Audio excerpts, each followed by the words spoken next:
Hey guys, right here, and I just saw Doctor Strange. So this is about Doctor Stephen Strange. He's a like a neuro doctor. He's arrogant, and whenever he's whenever he gets a patient, he's always like, okay, that patient may not. It's impossible to fix this patient. He might as well be dead. So he thinks he's like really great at being a doctor, which he is, because he's able to read. People be like, yeah, you're not gonna be able to make it through surgery.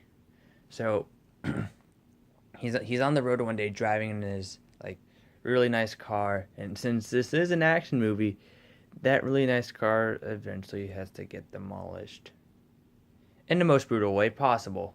This car goes flying off the side of the like this bridge, like it like crashes through it, tumbles down like the bridge, goes through a tree, and then just winds up hanging in a fence. And by the way, he's also really good with his hands, and his hands get fucked up in this movie, and he's not really. He's getting like these like kind of like um what's it called, hand therapy, I guess you call it, where he has to try to like move his hand and stuff like that, and he gets taken to this place, and I believe it's, I don't want to say China because I don't want to be um, racist or anything. I'm just gonna say it's somewhere in like Asia. It's like the Middle East, one of the Middle Eastern countries, and he meets this person known as the Ancient One, played by Tilda Swinton, who is supposed to be an Asian person, but they chose an Asian man, but they chose the person to be a British lady, a bald British lady, um, who played the White Witch in the one of the first Narnia movie. Anyway, so yeah, he goes to that place, and he's basically being arrogant. He's like, oh, this is stupid. This magic isn't real and stuff like that. And he Tilda Swinton just like presses against his chest and like has him see like all these weird things, and has him go through these like dimensions and stuff. There's like two or three dimensions in this movie. There's like the damn it, what was it called when you see him turn into like the ghost looking figure? It was like, damn, it was such an easy word to say too. Um, but yeah, I didn't. I actually really liked this movie. I didn't think the comedy compromised the action at all. I know there was a few people's problems with the movie that whenever there was a serious moment, the comedy ruined it. Um,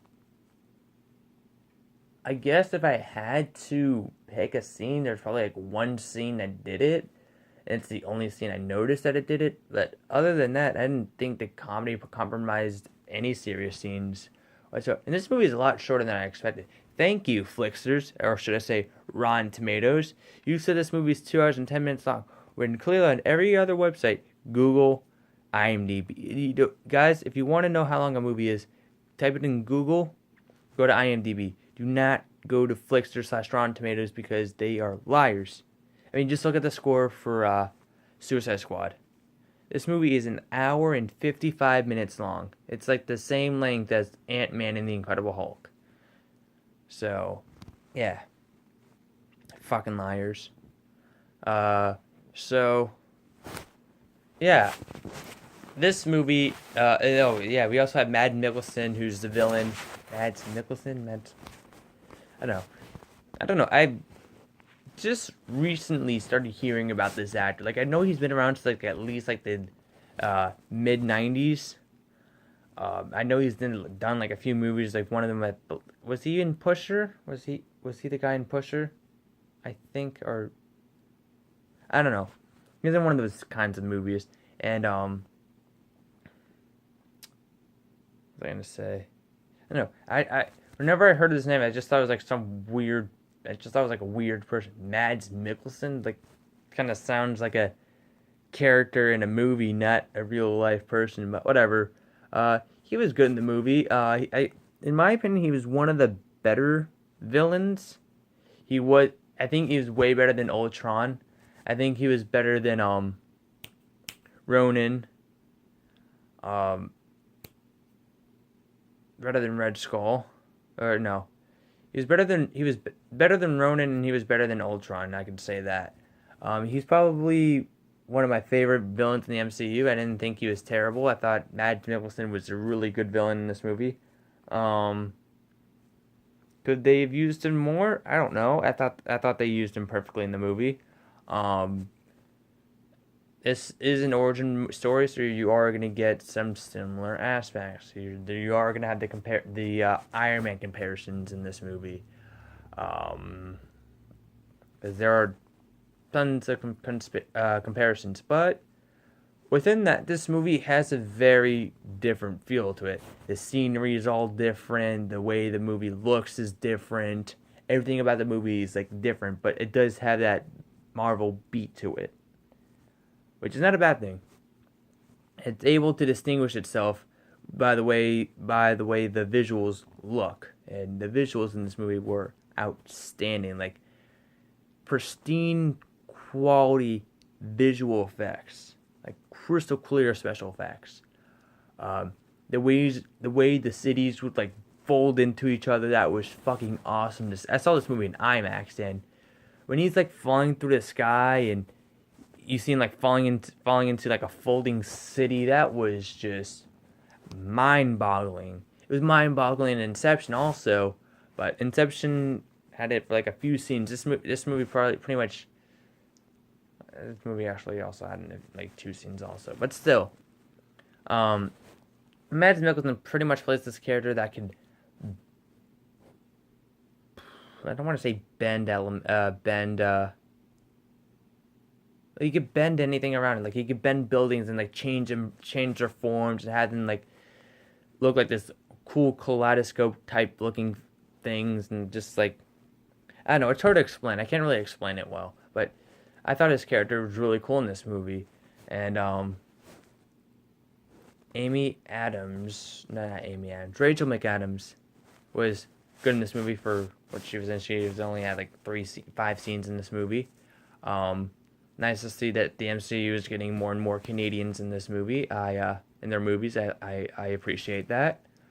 Yeah, this movie has 3 British people and 1 Canadian that I know of.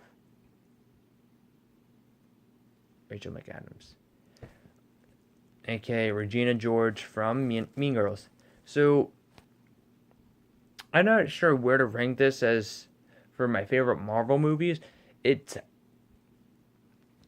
up there, but I don't know. It's definitely better than Iron Man 2 and Thor 2. I'm not sure if it's. I think Ant-Man's a tiny bit better than this, in my opinion. Just a tiny bit better. I think. I'm not sure about Hulk. Hulk.